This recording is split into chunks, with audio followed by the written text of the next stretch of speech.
Kingdom of Cards, we've just released the Bumper Video Game Quiz book featuring over 1,000 questions. It features 1,000 questions plus from everything in gaming from 1962 to the present day, and it's available from Amazon worldwide, and the link is in the description below.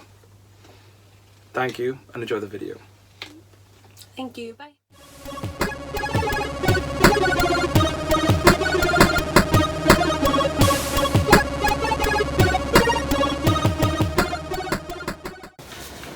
So, yeah, it's been a little while since we've done State of Play. Yes. And I've retired from reviewing now. And the game, not retired, but... You permanently retired? I just massively cut back, and there's a specific game, I've traced it back to something I got sent in December that I just found so bad that I thought, I don't want to have to play this.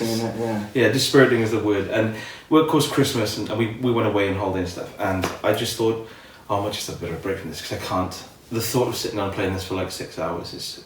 It's the advantage of not getting paid for doing this stuff. Yeah, you can just... not do it. Yeah. So, yeah, but that's on here actually. So we're just going to go through, I suppose, just what we've been up to for the last couple of months. Yeah, because we've probably played a few...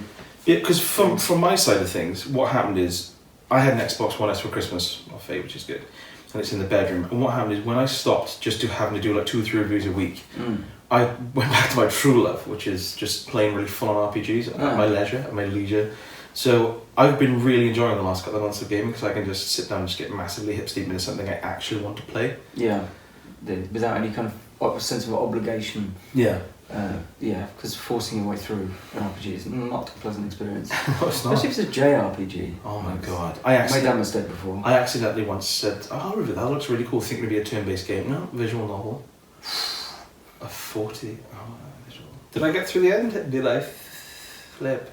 No, I didn't. Yeah, so how do you want to do it? Like, we just do one game each or something like that? We may as well, because I've got a few to go through. So. Do you want to start off, because you're the guest and I can have a drink of water then? Okay. Or is it vodka? If it was what? I just have to sip this water. It's a real teeth show, it's really cold. So I played through Star Wars Jedi : Fallen Order at Christmas, New Year. You played through it? Yeah, I finished it.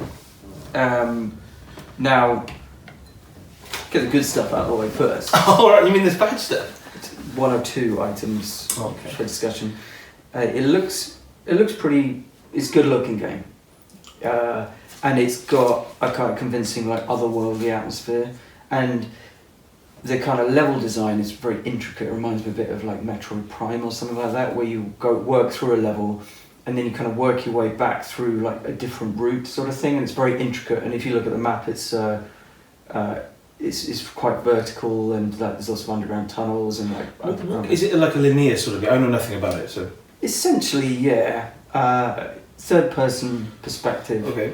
Kind of action adventure, kind of Soulsy combat, but not nearly as punishing as the Souls games. Oh, okay. So what I mean by that is it's quite like clunky, as in quite slow. It's not just like doing big superpowers and hitting 20. It's weighty.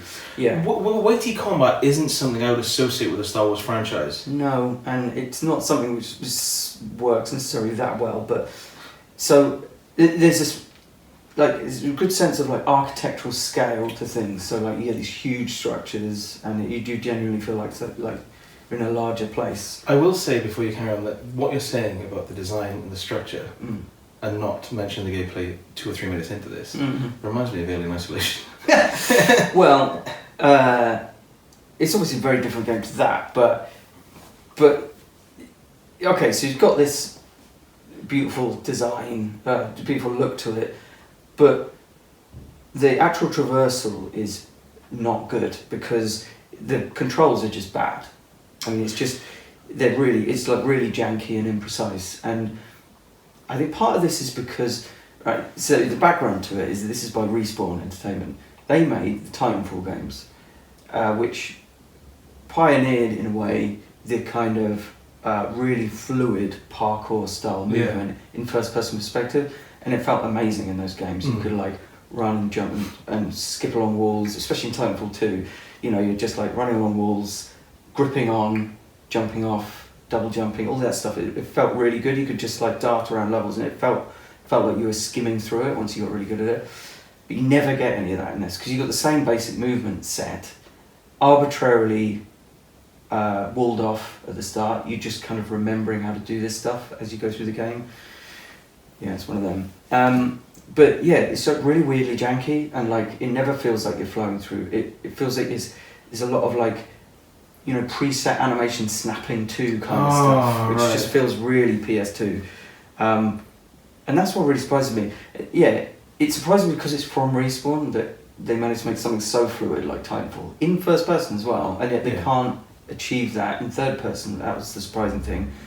And what was surprising is the fact that Titanfall 2 looks no worse, probably better than this game, but this runs at like 30 FPS for no apparent reason, whereas Titanfall 2 was 60 FPS. What did you play this on?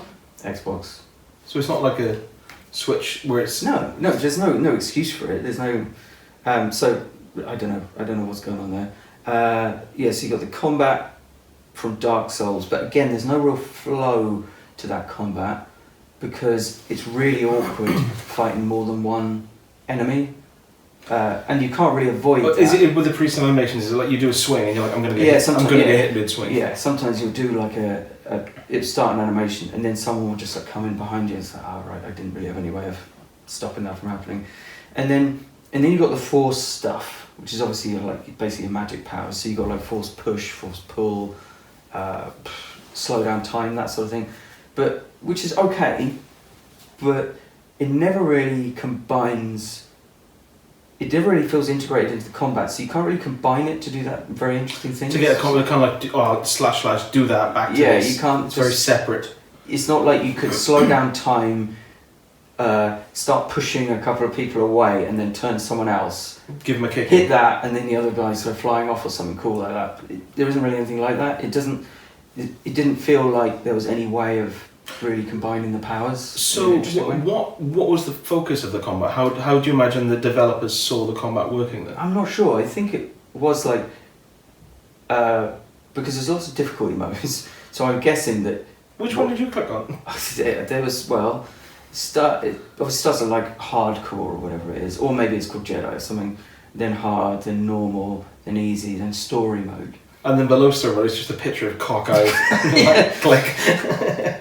I played on story mode, which is a bit bang on, but it was about right because it just felt like I'd die occasionally, but mostly just get through it. I can imagine it'd be extremely tedious on higher difficulty modes because I think every encounter would be a real challenge, but it a kind of war of attrition type thing because I mean it takes a long time to take them down anyway.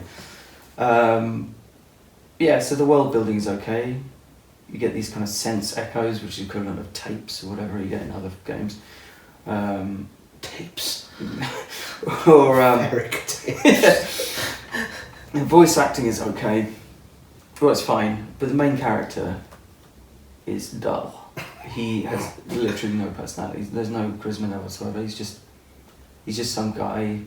He's like a former Jedi who's now working on the bins or whatever, and then like comes out of retirement to help out. Working on the bins. You got to think about all this in the world building. You know. Shit. But yeah, it's just so good. And you finished it. Yeah. You could have so much more patience with these things than me. How long is the story mode? Are they like side quests? Not too long. There's side quests.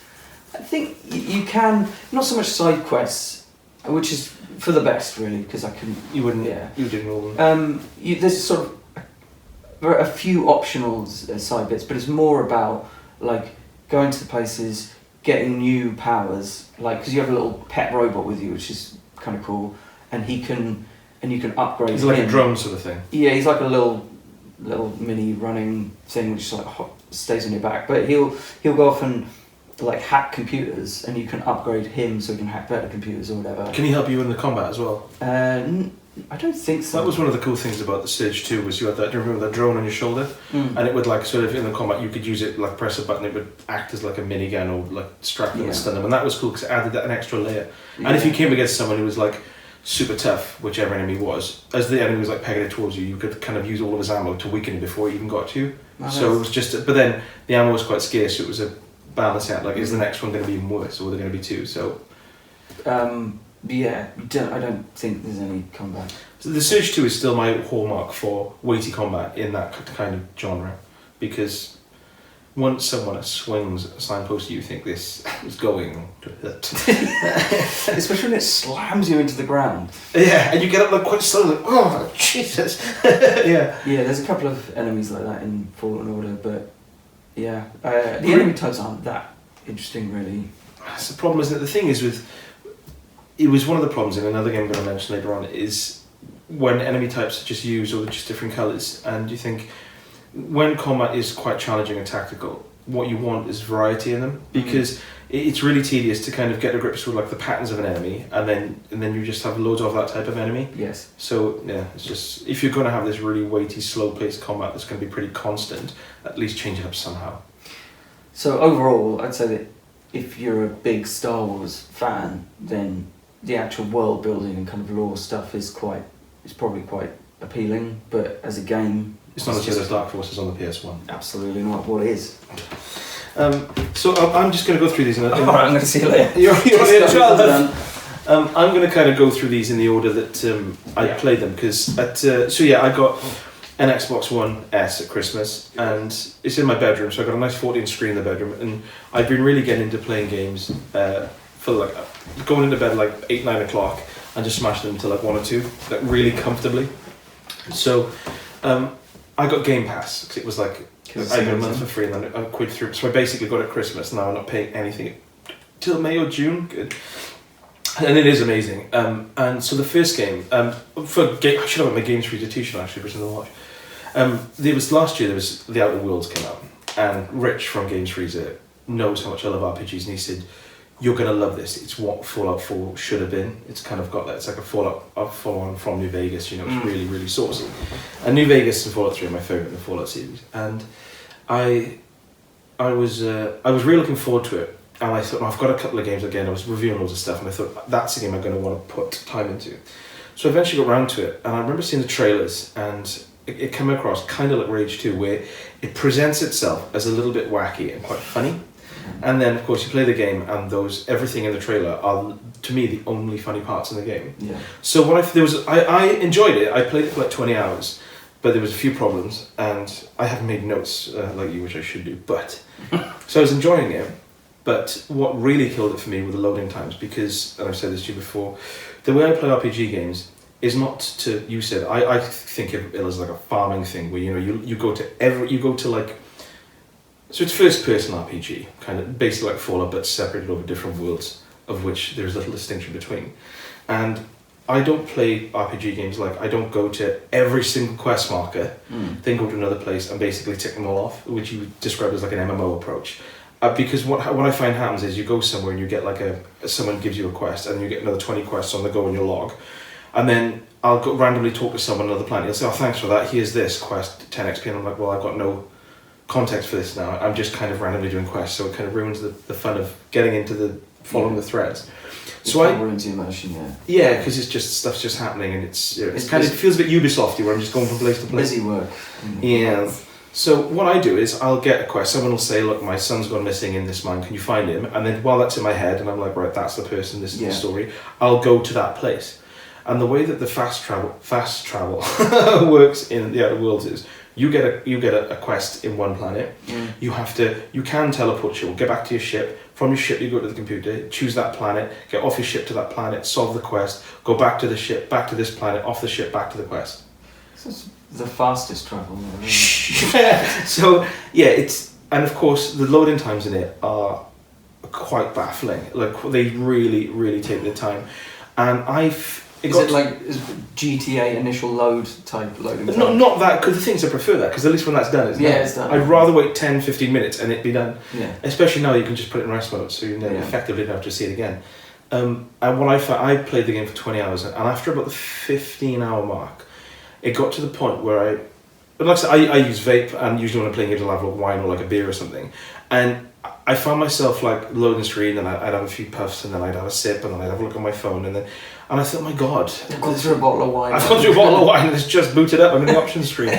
So it got to the point where someone was giving me a quest and I would gauge on whether I would accept the quest or not, not on the difficulty, not if the reward is worth it, not if I thought the quest was interesting, but if I could be bothered to wait through the loading times. Wow. So it's actually affecting the way I'd say for the 22, 23 hours I played it, 4 hours of it was waiting through loading times.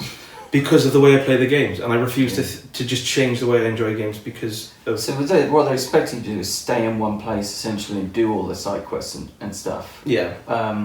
But you were playing it as a story game, so you wanted just to progress. Which is weird, because it's narrative driven, it's interesting. But yeah, it felt like 3 or 4 minutes between each screen, and if you can imagine doing that at least 2 or 3 times for each quest, and there are numerous... It was a bit weird because... I don't remember that being a problem in Fallout games, because... Well, no, because in Fallout it was all on one map, so you just go from place to place. But even, in this, even when you're going worlds. into buildings and stuff, like, the loading times weren't massive, were they? No.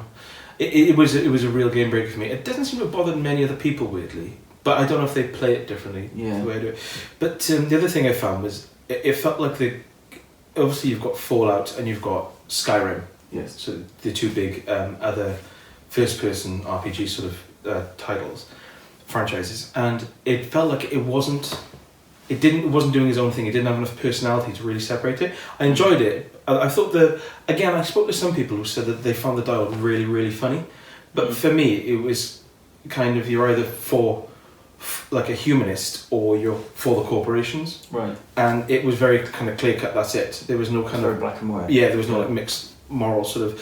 And I found everything a bit flat. Like, all the quests, apart from a couple, like I did one of the companion quests is a woman who's gay and she's your engineer and she kind of falls in love with another engineer and you have to go through all these places getting like the right clothes for it. She's quite a good personality.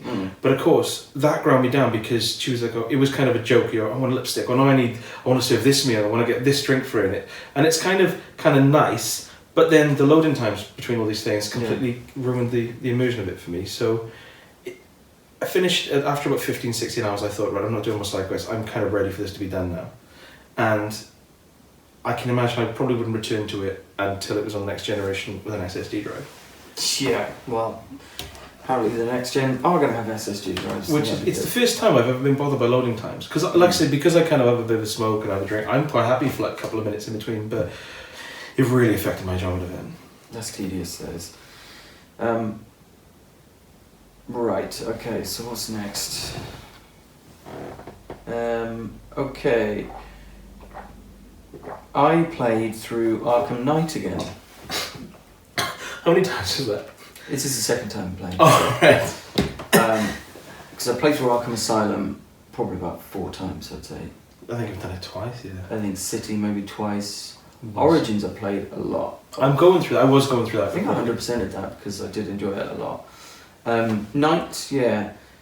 I mean, especially because I think I was playing it alongside like Jedi Knight. Okay, it was on PS4 Pro, so it's a bit different. But I mean, technically, it looks just amazing and it flows really well. And like all that stuff about loading times. I mean, you get a few loads, but you also get a lot of like finishing missions and it segueing into cutscenes and then coming back out into the game without any of that. So it's really, really fluid and. So technically it's amazing. One of the things was, because we have kind of action movie days, and when we came down last time, we were going to do this and we didn't for whatever reason.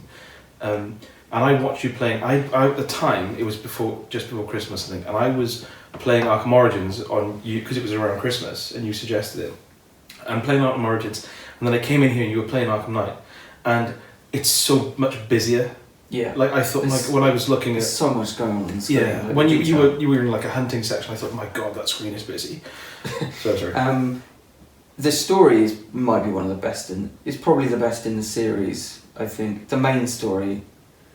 Because I always found like... Because essentially they always have like this main story and obviously a load of side stuff.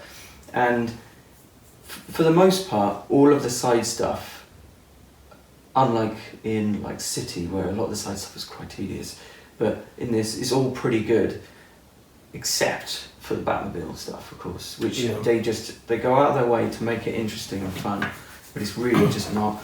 There's too much talking, in the game, too much Batmobile.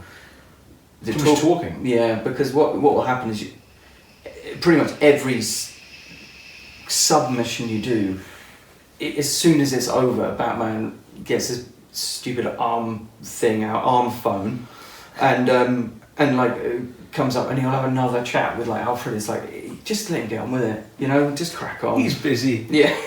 So the Batmobile is just a dull, repetitive like shooter game, like stretched out, and there's geometric shooting. It's just, yeah, it's so weird and mathematical, because if you remember, it's got all the shooting like lines just that come at you, and you just like dart to the side, and you gets to the point where you just get into this tiny little gap so you don't get shot, and it's just relentless. What I don't get is, it's an energy drink. When you think about the Batmobile, you think about it like driving through winding, foggy country roads with like ominous music, and no one has ever imagined it being like that. Like a this battle kind of, tank. like except like a top-down chess. Like a drafts for the chess, but it's so every time I had to use it, I thought, oh my god, please just get this over with quickly. And of course, by the end, it's quite tough as well. So I'm doing something I don't want to do, and it's a real challenge. It's oh my god. I think it had potential. You could still have it, because some of the Batmobile stuff is fun. The chase bits where you're chasing down criminals and like winding around the streets, taking them down, knocking people out of the way. That worked really well. Yeah. And that was really fun. But of course it would only last like 2 or 3 minutes, but it was like a rush of excitement. But when you're having to wind your way up a ruin building to pull a wall down, that was the worst. Oh my god, get out of the car! These 10-15 minute battles, just relentless battles, and like of just like twitching around corners to avoid the line of sight of enemies. I remember you saying as well that obviously there were a lot of talking. I remember you saying that you quite like to spin the camera around and put Alfred's face on his. Yeah, because when it's something I did all the time. Like, because when he's got his like image up, like it's the same size as like Batman's head. So whoever's on the screen, you spin the camera around and you can just align their head like Alfred's head on Batman's body. Brilliant. Never gets boring. You take a few snapshots of that? Oh yeah, there's a few screenshots on the bad boy there. Yeah, so that was Arkham Knight. So it's a real mixed bag, but technically incredible, good story. All the Batman type stuff is still great. Yeah. And the detective stuff. It's really just the talking, excessive talking, and the Batmobile. For me as well, it's something that bothered. I thought, alright, but it really bothered my brother. Right. Was and I'm not going to be spoilers, but the way that they said the Arkham Knight's a total new character, and then the unveiling, and you think it's similar to something I've come across before, like in the canon. Yeah, it was so inevitable that it would be. It had to be. Yeah. So okay, it didn't bother me too much because I mean. I did enjoy the game, but it's one of those things that I wish you could just, if you could remove the Batmobile entirely from the game, if there was like another patch that did that, I would probably play through again, but I have no intention of doing it otherwise. I think I would keep the Batmobile but reduce its... Anything geometric. Yeah, just reduce its influence. Like, yeah, it shouldn't have been in the game that much. I just imagine it as, like you say, the chase sequences, or if there were sections where you have to go outside the city and like chase someone down, or just go somewhere, and it was almost like a little cinematic, a breather from the action. Yeah, that would have been really nice, a really nice touch. But no, no, sadly not. So I'll get this one out of the way because it's what I'm doing. Well, I just finished it a couple of days ago. Is much like everyone else, after watching the Witcher TV series, which I did enjoy, but I've not got the problem that a lot of fans have, where I don't compare it to the books or the games. It's like a separate thing. If they make one series, I kind of enjoyed it, but I'm not bothered if they do or don't make any more.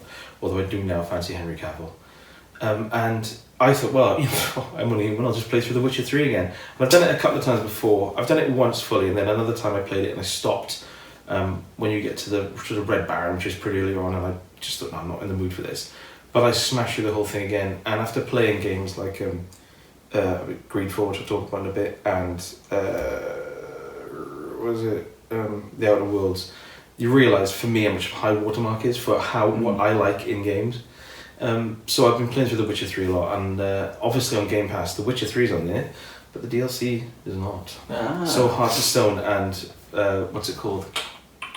Blood Blood and Wine, which is my favourite one because it's basically France, and I've just come back from France. And Faye loves watching The Witcher, so the fact Beauclair is basically, you know. Apparently it's gorgeous. Like, I want that's the bit I wanted to play again, so I'm going to have to buy the Game of the Year edition just to have the DLC. oh, darn it. Oh no, another 30 hours. So yeah, that was just saying how much I love The Witcher 3 again, which was my talking about it for the games of the decade. And then watching the show, I thought, yeah, I need to play The Witcher again, and I loved it just as much, and in fact more, because now I was just playing it just to be in the world, supposed to see what happens. So I kind of left the story to last. In the main cutscenes that I can remember that go on for a little while, there was a little bit of the old. It feels like, what happened then? It's like, oh, he's dead now. Don't worry. Yeah. So loved it. Witcher 3 forevs. What else did I play? Ori and the Blind Forest, to play through that again on Game Pass. Yes, it's on Game Pass, so I can play that finally. So not all Metroidvanias hold up well. I'm looking at you, Dust and Elysian Tale. But Ori and the Blind Forest is still nearly perfect, and it's got quite a, like, I don't like twee indie games. Yet you like quite gentle high fantasy. Like, I like whimsical high fantasy, okay. but what I mean is, like, where there'll be a trailer for it and it'll be a pixel leaf floating to the ground. I'm like, right, off, next, because I'm not having it. And some like really like fragile piano music, like I'm like not having it. And like a snowflake landing on a fingertip. But and it's just about keeps on the right side of not getting on your nerves. Yeah, because it is quite a sweet story. It's a very, very simple story, all told visually, and it just sets it up, and then after that you're off, sort of thing. And there's very few like cutscenes and stuff. Brilliant graphics, sound, music, art design, really good, like lovely controls, and really good navigation as well. Oh, really? Which is a key in Metroidvanias, because sometimes they just make it confusing and impenetrable for the sake of it, and but you always know where you're going, so you'll have like, it'll obviously fill in the map automatically, unlike Hollow Knight, and so it fills in the map automatically, and then you'll get like your next map marker might be over here, and there might be a blank space in between, but you just basically got to work your way towards that. Yes. And like take any little paths along the way you want to go on. On the subject of map systems, because we both got problems with them, I do remember a couple it might have been the last one of these we did, Super Epic, that game by Numskull Games. And I said the map system was the most diabolical I've ever seen. I had an email the other day from Numskull saying that they're doing like a limited edition physical release and stuff, and one of the notes at the bottom of the email was they've completely overhauled the map system. Oh really? Which is good, because that was the one thing holding it back. Good. So the challenge of the game comes from the player's skill and dexterity, not from fudging around a bad map system? Yeah, not from problems of navigation, a la Axiom Verge, or excessive punishment, a la Hollow Knight. So it's like, okay, I messed that up, but I can just go back to the last checkpoint. And what's brilliant about the checkpoint system is that you choose your checkpoints. So you collect, by killing enemies, you collect this soul stuff, and then you can, wherever you are, you can just, as long as you're in a safe place, you can just create a checkpoint there. So if it looks like it's going to be a tough bit, you just create a checkpoint, give it a go, and if you die, you just instantly get transported back there, which is a really, really cool way of doing it. I'm assuming they kind of telegraph them in some way, so you're not just going to aimlessly walk into one essentially, like you'll see something coming up, and it's like, oh, this is a massive arena, there's probably going to be like a boss or something here. The equivalent of like opening a door in like Doom 3 and there's loads of ammo and health packs, and there's one door out, you think, I think I know what's through there. Or there'll be like, okay, there's a load of like lava at the bottom, and a load of like spinning spike things in the middle. I'm like, I'm going to save this now. So it's still really, really good. And probably about 10 to 15 hours, probably. I would have said. The golden time. Yeah. The golden time. And there's no real reason to go back through it other than apart from you doing it. So there's not like endless collectibles and stuff. It's just like you could pretty much 100% it on your first try if you.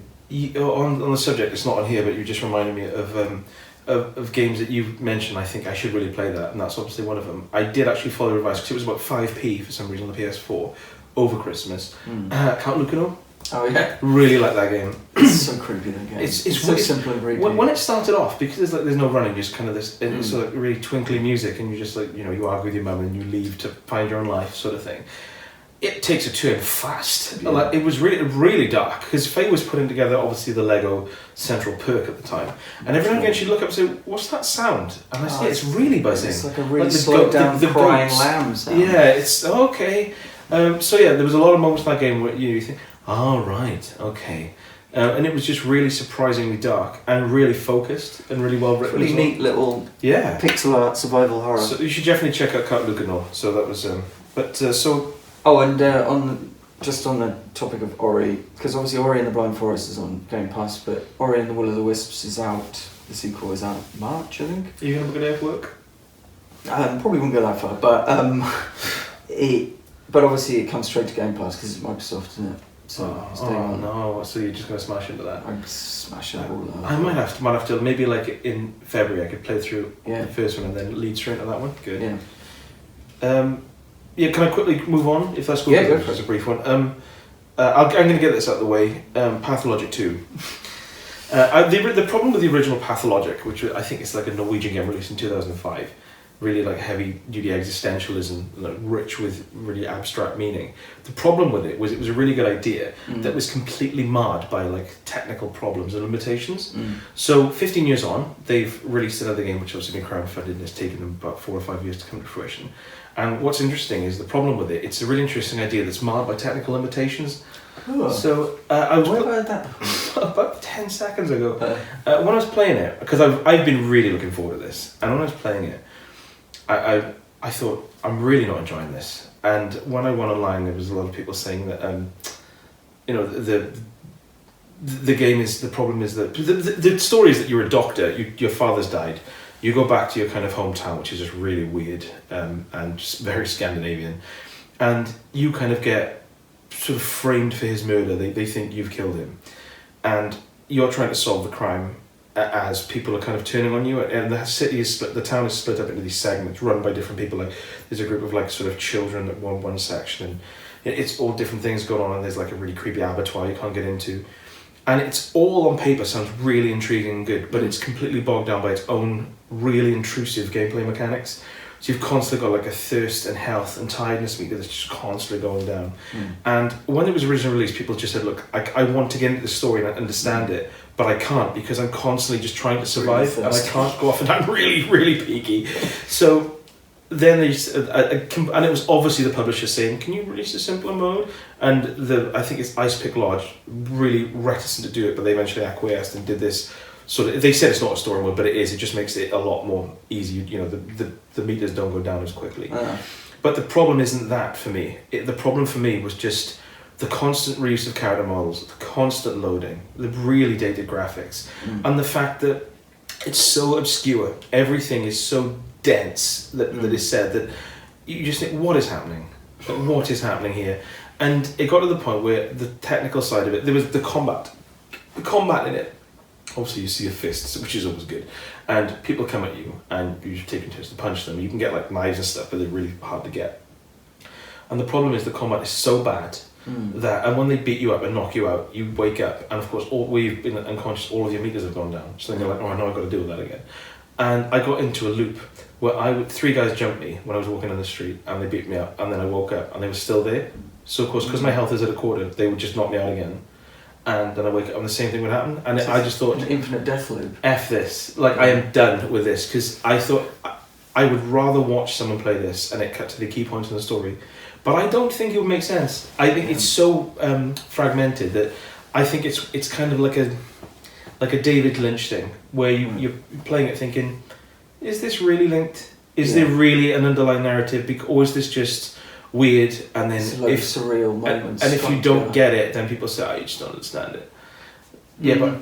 But the problem is, I don't care if I don't understand it. I'm not going to play it because the game is badly designed.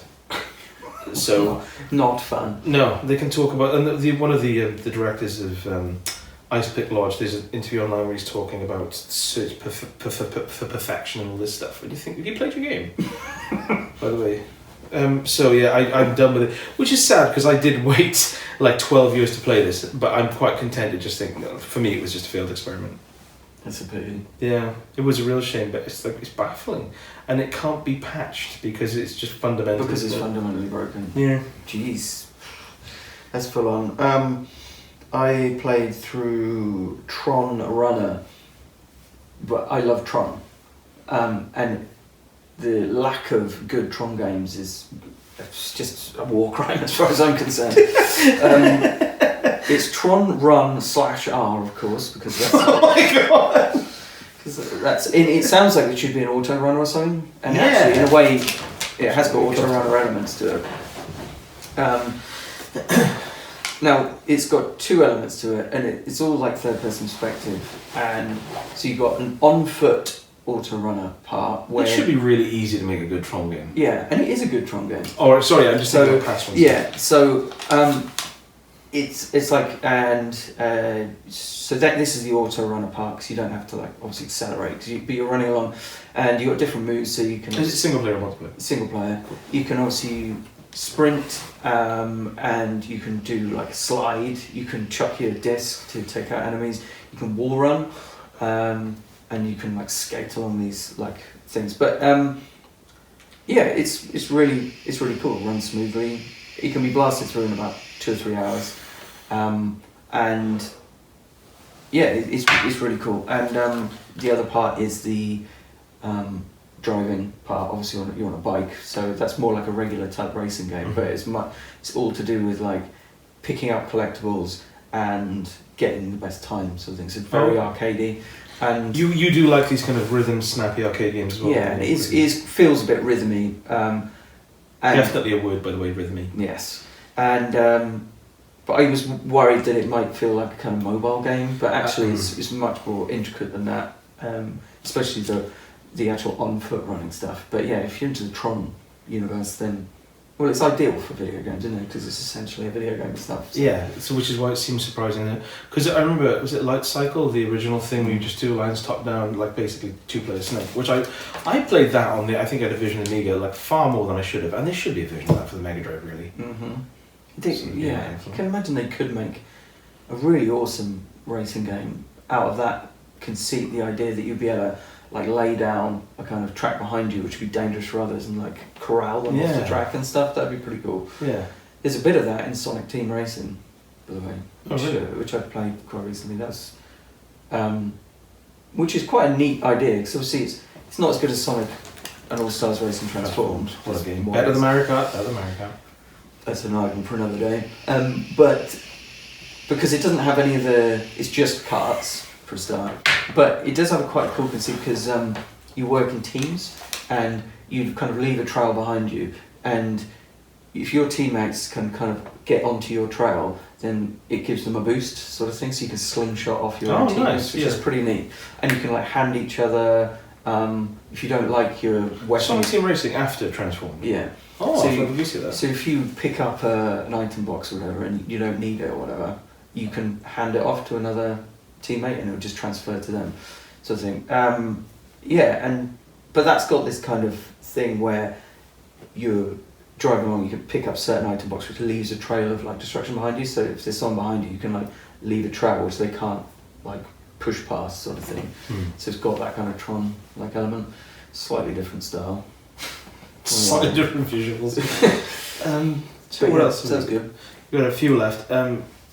So a game, another RPG that I got into was Greedfall. My brother kind of gave it to me, and really like Greedfall. Really like the sort of 17th century sort of English vibe to it all. Again, the main actor is kind of a bit of a blank slate.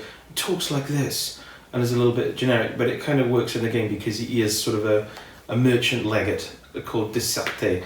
So it's like he is supposed to be sort of a mediator. So the way he kind of speaks like that and is neutral kind of works for the game. Really liked it. There were two main problems, and it actually, again, the second problem stopped me from finishing it, or at least maybe put the brakes on it for a bit.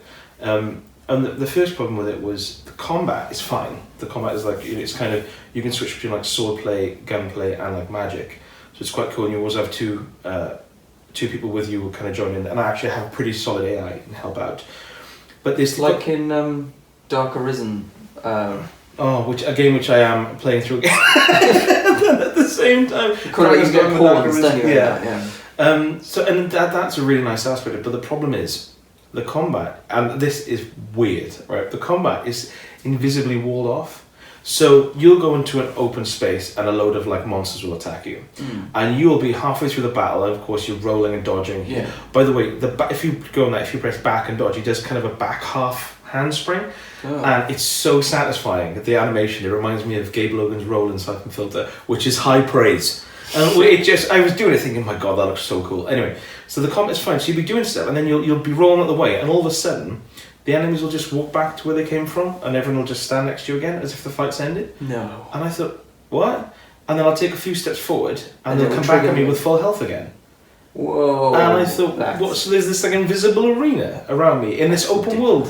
So, and it happened all the time, especially later on in the game when you're going into like mines, and a pack of essentially like wolves come at you. Yeah. As you're dodging, the fight will just stop. Because you've rolled back. I take it your health doesn't go back to full when you get back off. Oh. So they get a bonus. But yeah. You don't. And then it's like the fight. So it's like, all right. So all that ammo I've used, which is pretty scarce, I use 15 pistol shots then to take out the first two. But now I'm 15 pistol shots down, and I've got to just do that again. But if you're going to have that as a feature, or a limitation if you like, in your game, then why not have it so that it tells you... It blocks you off. It either blocks you off or tells you, right, in 5 seconds, it's going to reset. You're out of the arena, 3, 2, 1. No, it's totally invisible, so it just... So, that's ridiculous. I think there's like I think there's an eye icon, but it goes up like... Right, okay. So it's a bit of an MMO thing again, because same thing happens in MMOs, of course. You can just... A mob comes after you, and like you run away, and after a while they just give up and go back, and their health will regenerate. That's like... There's and the other thing, it's a really good game. Like I really enjoyed the world. It's a bit more.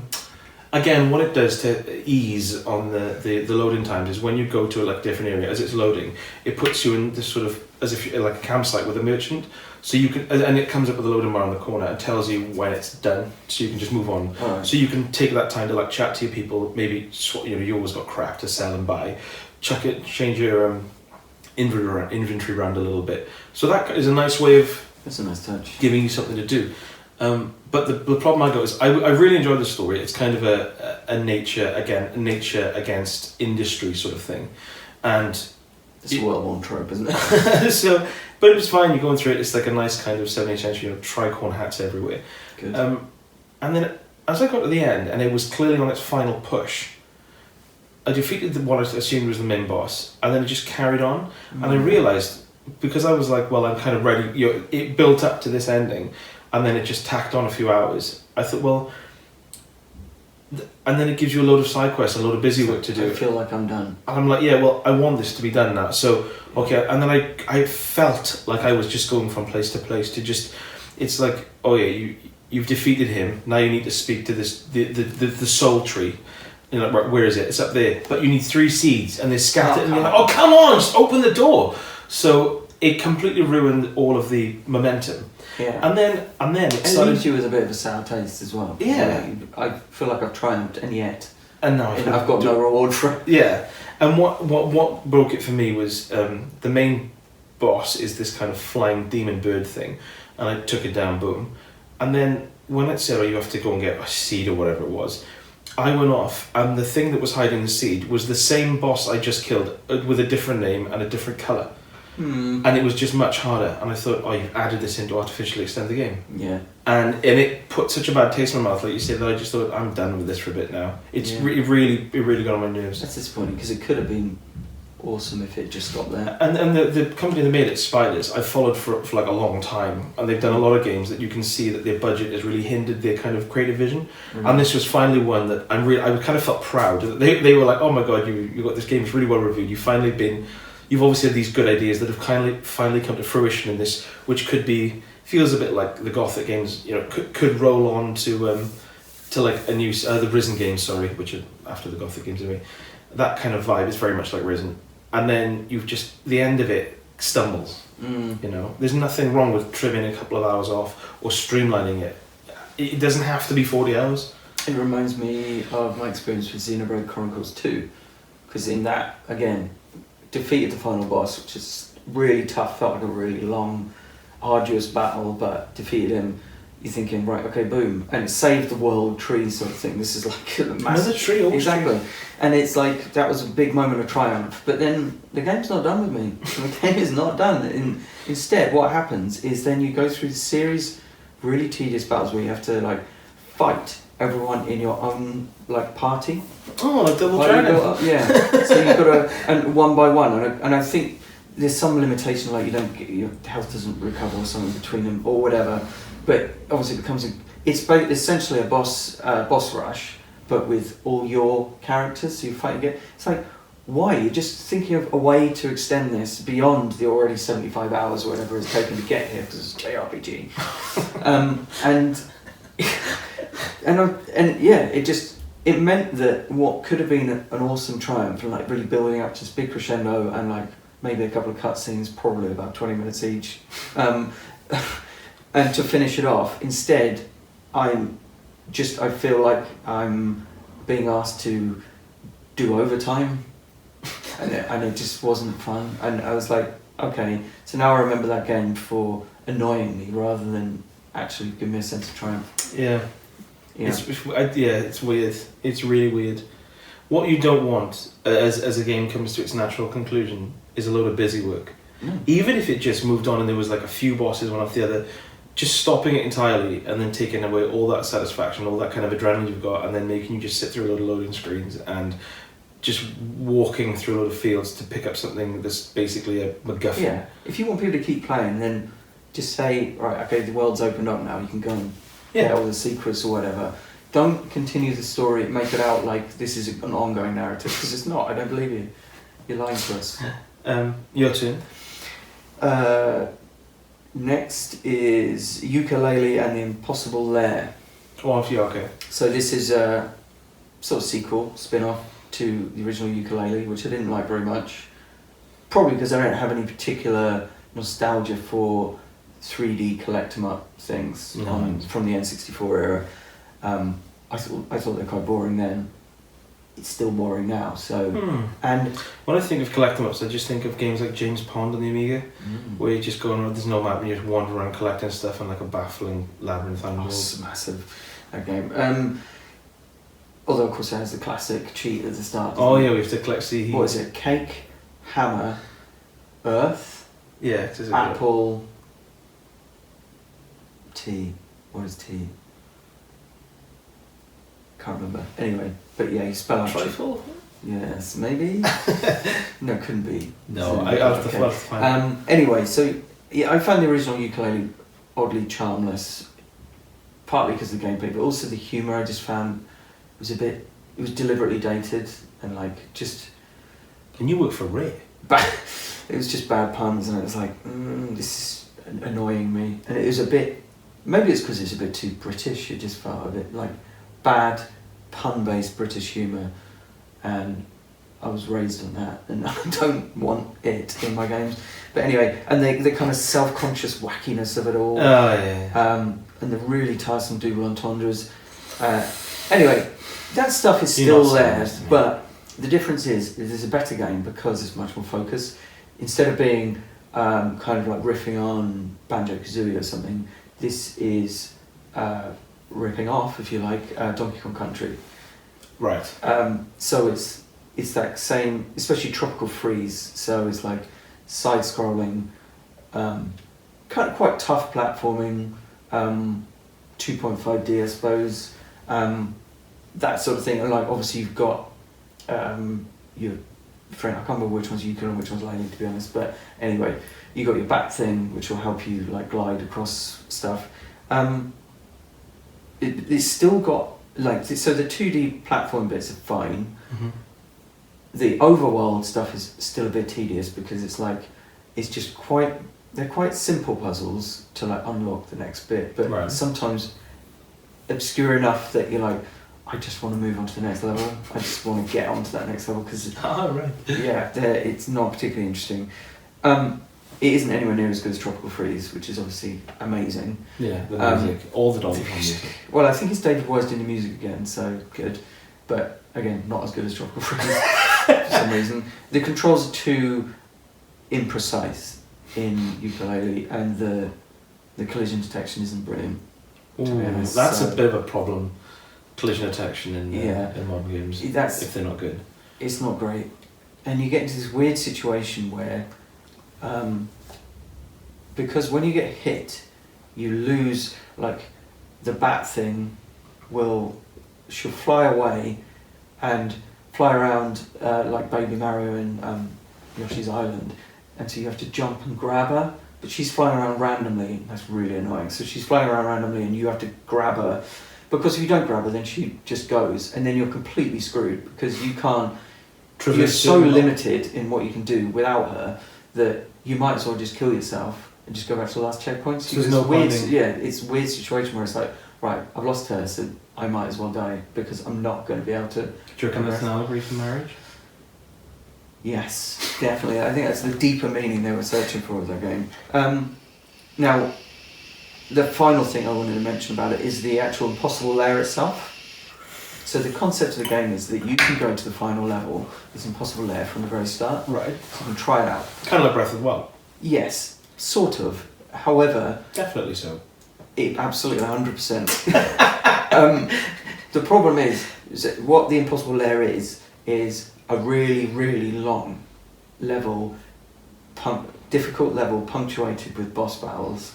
So of course it's really long, and what the idea is that you work through all the levels, collecting lives essentially for the impossible lair. Now I worked through all the levels, like all 40 levels or whatever it was, and I think I got about halfway through the impossible lair. Right. It's quite tedious because it's not like I don't mind a really hard, long level, but I'm thinking of something like Mario Odyssey, where you've got the darker side of the moon, right, or Champions Road in Super Mario 3D World, where they're notoriously extremely hard, but essentially you can get them done. It does come down to dexterousness. Yes, but with this, it's just such a punishing, grinding experience that it took about 20 minutes for me to get halfway through it. I'm thinking, can I be bothered with this? Because there isn't really anything else to do in the game, so I can't really make it any easier. And it just seemed, it seemed like a grind more than anything. And this is meant to be like kind of the big showdown, but of course, because it has to be really long and really difficult, otherwise you just better finish it straight away. It just felt like I kind of basically breezed through the rest of the game, and then I've still got this thing. And then just hit a wall. And just slammed into a wall, yeah. Which I probably could get through, but then of course, what would happen is if I'd spend half an hour getting 75% of the way through this enormous level. With no checkpoints, I assume? Well, no checkpoints, because you just got like 40 lives essentially. But, so I'd spend like half an hour getting to like 75% of the way through, die, have to go right back to the start, and it's like, am I really willing to, for something which is probably going to take about 40 minutes to do, am I really willing to get through 35 of that, start again? I don't think I am. And it's, I don't think I am, Brent. I'm just going to come on and say it. Yeah, so it really is. It did prove to be an impossible lair.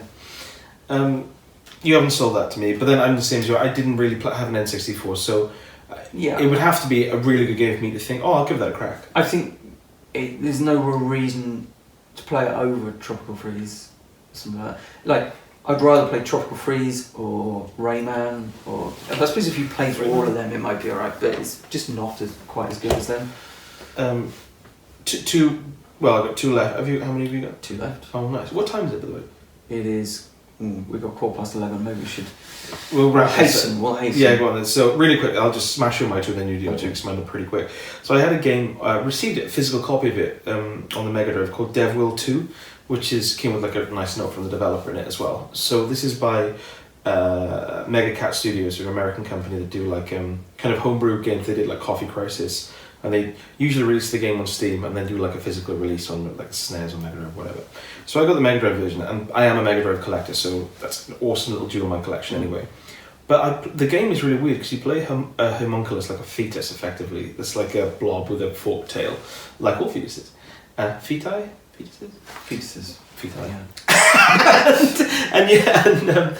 Yeah. And the game is really full on. On the back, it describes itself as like an existential platformer with like a real deeper meaning to it.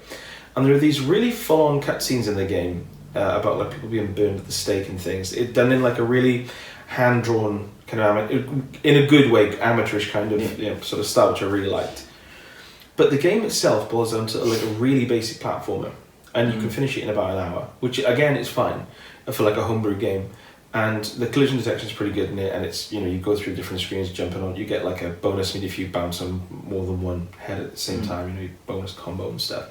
And there's a couple of bosses which boil down to simple patterns, really nice 16-bit pixel art graphics.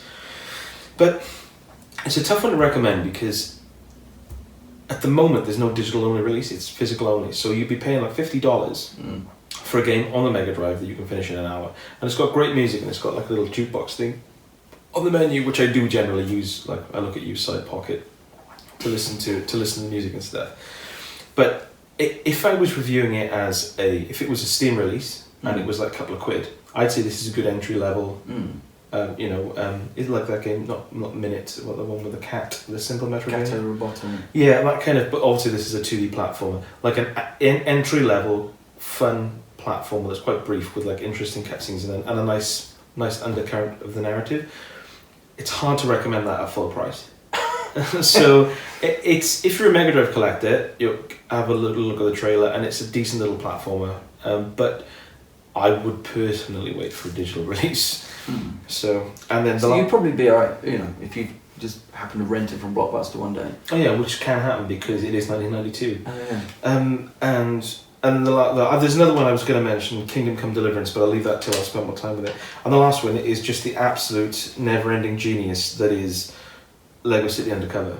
I played through it on the Wii a little bit, and then every time got it on Game Pass. It was taken off, and I was about to buy the physical copy, which is fine. Playing through it with Faye, and the fact that it's like split screen now, and like completely overhauled. I just laugh my way through that game. I love it. And what's genius is I love the kind of wordplay, and Faye really likes physical humour. But it's the best of both worlds. Yeah. Because of course the dialogue's so funny, and there's just sort of little incremental things in the background that just really tickle you. I think I find it funnier than other Lego games because it's not based on something existing.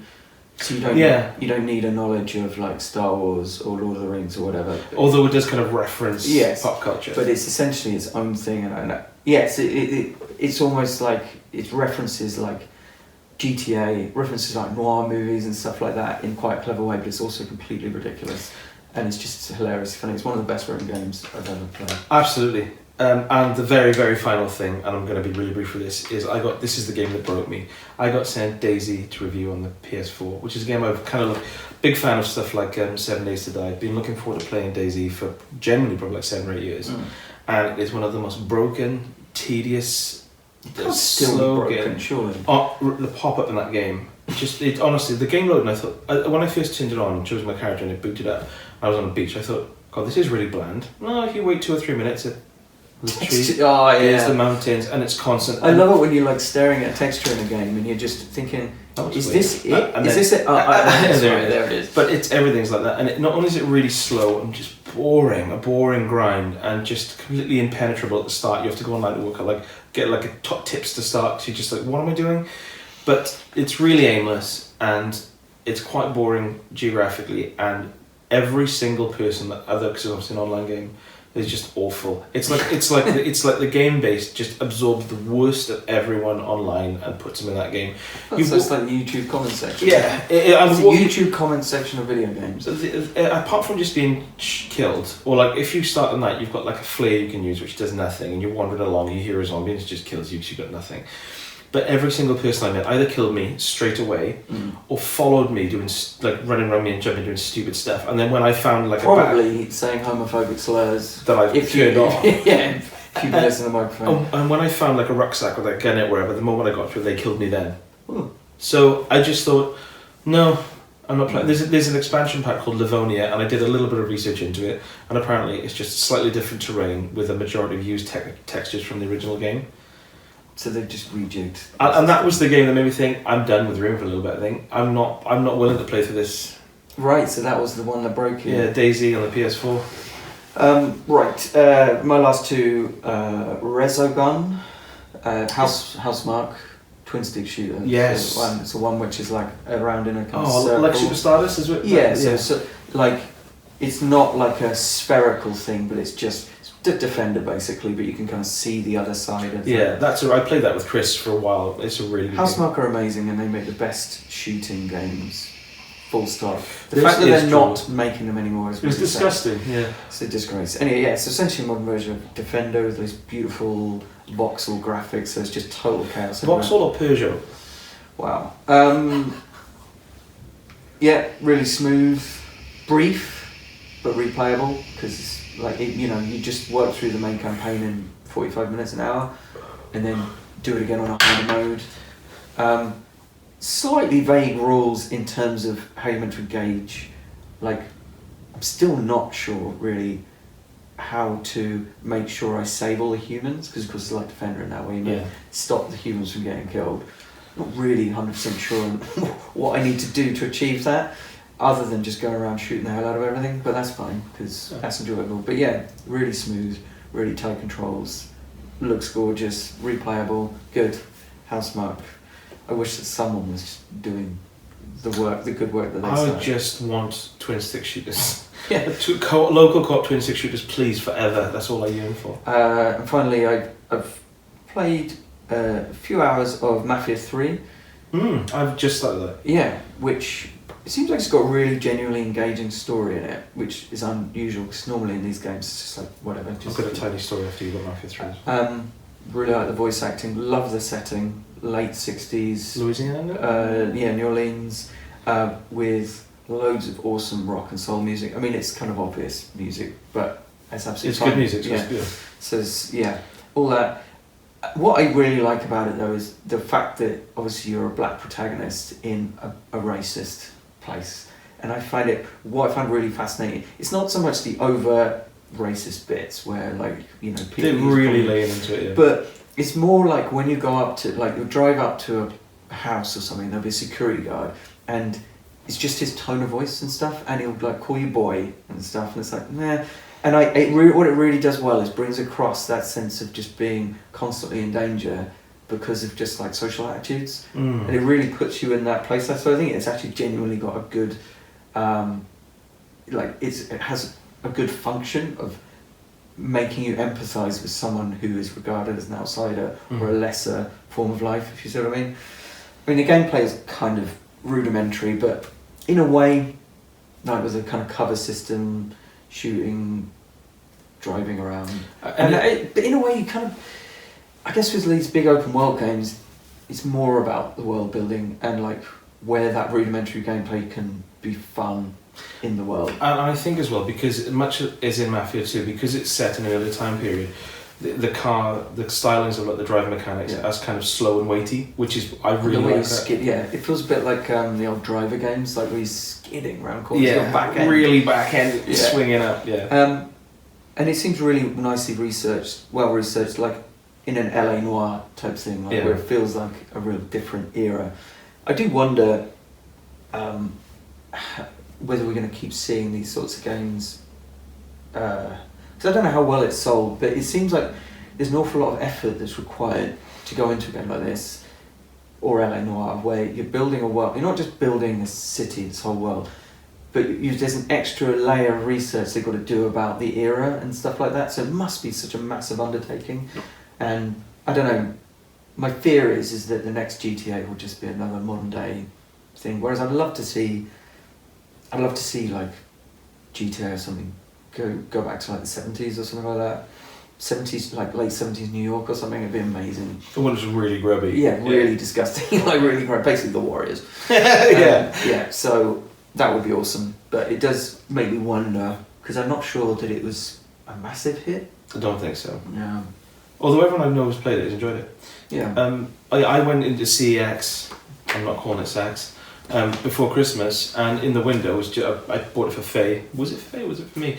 It was the collector's edition. It's a big box, and I went online. It's on eBay for 100, 140 quid, whatever. And I went in and said how much it was. 25 quid. And I opened it up and I thought, and because I'm a big vinyl fan, and they had, I think there's 2 or 3 vinyls in there, and there's like leather coasters and dog tags and like the Game of the Year edition, whatever. And the vinyl was sealed. The person who bought it and sold it to them obviously didn't have a record player. So it's of course it's got all that amazing. The soundtrack's amazing. It's got all these like cool 60s rock tracks like Creedence Clearwater. So yeah, I was over the moon with it. I bought it and I thought, as I was opening it, I thought there must be something missing. 25 quid. And yeah, it's just this amazing collector's edition I've got now with like a load of vinyl. So I was pleased with that. And that's what I'm playing through Metro Exodus and Kingdom Come Deliverance at the moment personally. Still going through Lego City Undercover with Faye. So next time we do this, then hopefully I will spend more time with those to give them more. I can see myself going through Mafia 3 definitely. I'm definitely going to be all over it. So then to wrap up, before we watch a load of shoddy action films. Oh yeah.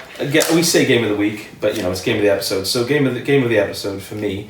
Yeah. I've hopped on about The Witcher 3 enough. So I will say for me, it's just been rediscovering and falling in love with again Lego City Undercover. I love a game that can make me laugh. Yeah, I would concur with that. Like for me, it's quite tough to say because all of the games I've played have had their issues. Or I can't look past Ori and the Blind Forest because it's so good, and the fact that the sequel is coming out, I think I'd have to recommend that. Good. If I had to choose one. So yeah, for me, next time it'll be Kingdom Come Deliverance, Metro Exodus, which I'm just getting into, which is good, and there's another one that escapes me at the moment that I want to play. So I'll be playing those. Have you got any on the horizon that you're gonna? I don't think so. I mean, Mafia 3 I'm going to be getting hips deep into. I've got my eye on Dark Side of Genesis when it comes out. Yes, we're going to book a day of work for that. I think we should. It's the only logical course of action. Because it's like a co-op Darksiders, which is what I dream of. I'll have to play this without telling Chris because he'll be so jealous if he finds that we've played like a twin stick thing. So yeah, that's it really. It was a good end. It was nice to just talk about games that well, for me, not to just bang through a load of ones that's like, it's alright, and actually have... This is what happens when you actually play games you want to play. yeah. And the thing is, it's good, like sometimes you have games you want to play, like Pathologic 2 and DayZ, which I've been looking forward to for literally years, and you play them and think, this is just funny. Alright, okay. A mild sense of disappointment. Yeah. It would be fun to like review games, just have like 3 or 4 second YouTube clips, just like review of like the state of play review of DayZ on the PS4, and it's just and that's it. Roll credits. Yeah, as if that sound just encapsulates like everything you feel about the game, which is that's a bit disappointing. I wasn't sure what I was expecting really, but so what would your sound be for Yooka-Laylee and the Impossible Lair?